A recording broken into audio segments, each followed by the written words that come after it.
पिछले कुछ महीनों में आपने decoding YT, tube sensei, explain YT और वाईटी मेथड जैसे यूट्यूब चैनल को मात्र 5 से 7 वीडियो डालकर अपने चैनल को ग्रो करके मोनेटाइज कराते देखा होगा, क्योंकि इनके चैनल पर व्यूज़ इतने भर भर के आते हैं कि चैनल तो मोनेटाइज होना ही है।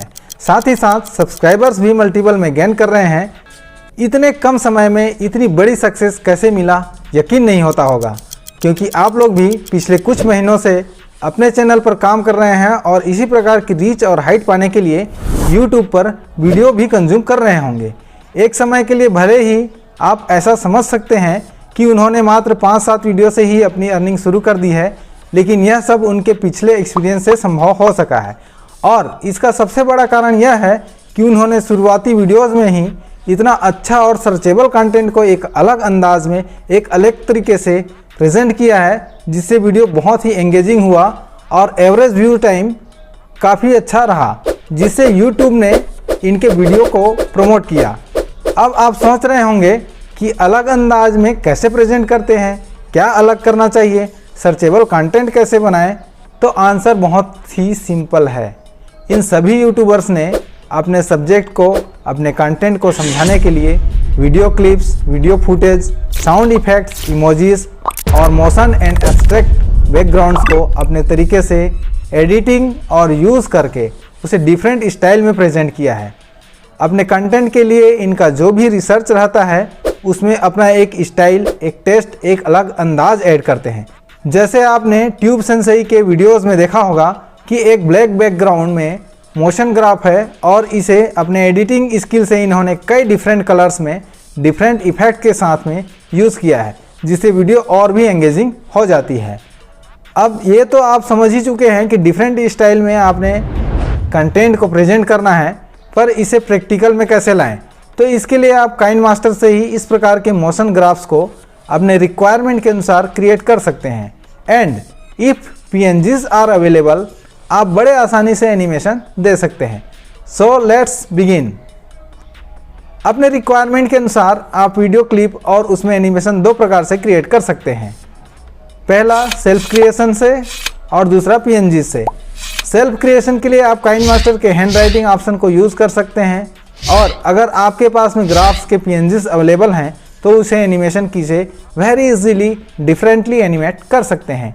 एनिमेशन की हेल्प से कैसे एनिमेट करना है यह बहुत ईजी है और इसे मैं वीडियो के लास्ट में बताऊँगा। पहले मैं सेल्फ क्रिएशन से एनिमेटेड ग्राफ्स रेडी करने के लिए आपको काइनमास्टर में ले चलता हूँ। काइनमास्टर ओपन करेंगे और एक बैकग्राउंड ले लेंगे, स्ट्रेच करके इसे थोड़ा सा बड़ा कर लेंगे और ड्यूरेशन को भी लंबा कर देंगे।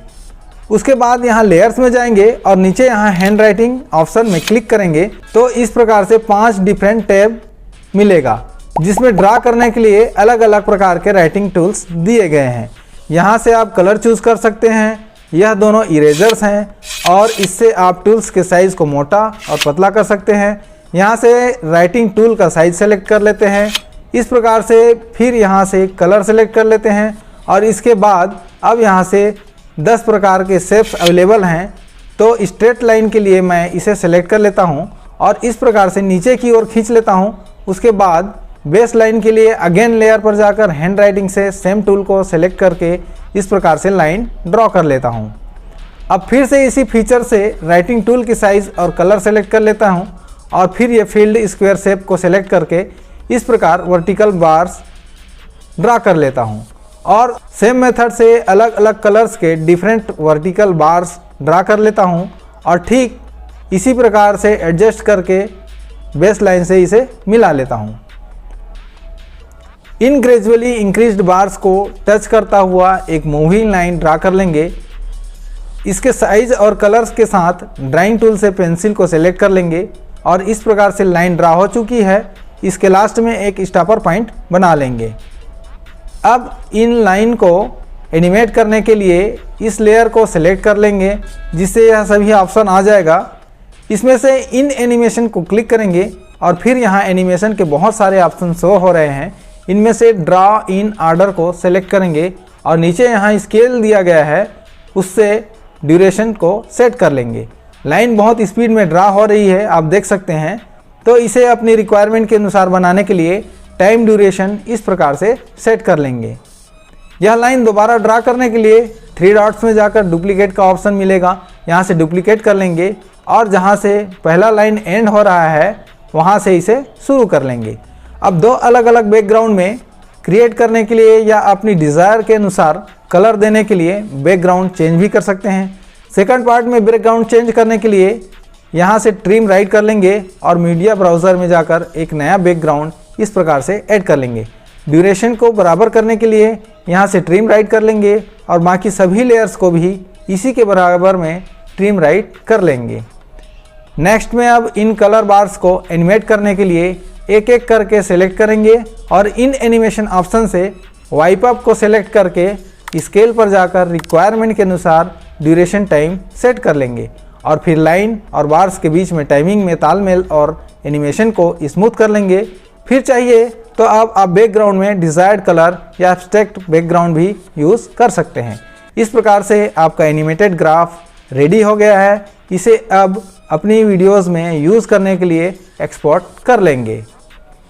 अब यह एक्सपोर्ट हो रहा है। इसी मेथड से आप अपनी रिक्वायरमेंट के अनुसार एनिमेटेड ग्राफ्स क्लिप्स मैन्युअली बड़े ही इजीली बना सकते हैं। अपने से एनिमेटेड ग्राफ बनाना तो आप सीख गए, लेकिन अगर आपके पास में PNG अवेलेबल है तो आप बिना समय गंवाए हैं, बिना समय खर्च किए ही PNGs को स्टिल यानी कि स्थिर से एनिमेटेड बड़े ही आसानी से बना सकते हैं। इसके लिए काइनमास्टर को ओपन करेंगे और मीडिया ब्राउज़र से डायरेक्टली PNG को इंपोर्ट कर लेंगे। मैं यहाँ पर डेमो के लिए 3-4 PNGs को इंपोर्ट कर लेता हूँ। उसके बाद प्ले हेड को पहले PNG के पास ला करके लेयर में जाकर एक ब्लैक सॉलिड कलर को सेलेक्ट कर लेंगे। इस प्रकार से आपका PNG कवर हो जाएगा। थोड़ा सा बड़ा करके इस लेयर को सेलेक्ट कर लेंगे। फिर कुछ सेकंड आगे जा करके एनिमेशन की में क्लिक करके इसके पोजीशन को मूव करके चेंज करेंगे।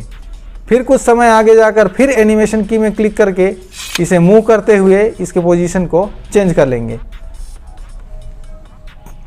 फिर से इस तरह आगे ले जाकर थोड़ी दूर पर इसी तरह से एनिमेशन की हेल्प से इसका पोजीशन इस प्रकार से चेंज कर लेंगे।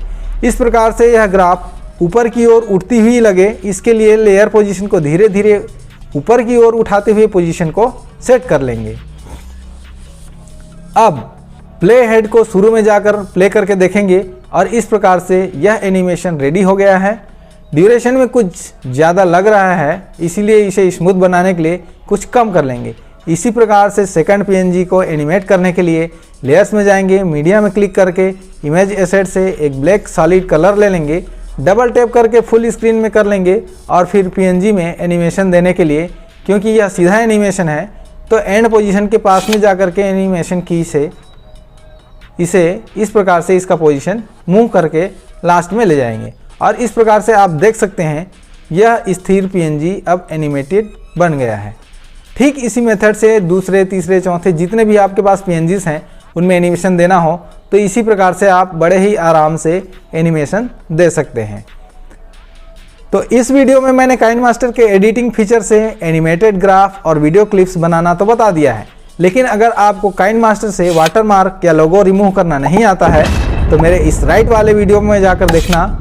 और अगर आपको काइनमास्टर से मास्किंग करना सीखना है, इस प्रकार से मास्किंग करना सीखना है तो मेरे अगले वीडियो का वेट करना। तब तक के लिए बाय बाय, टेक केयर।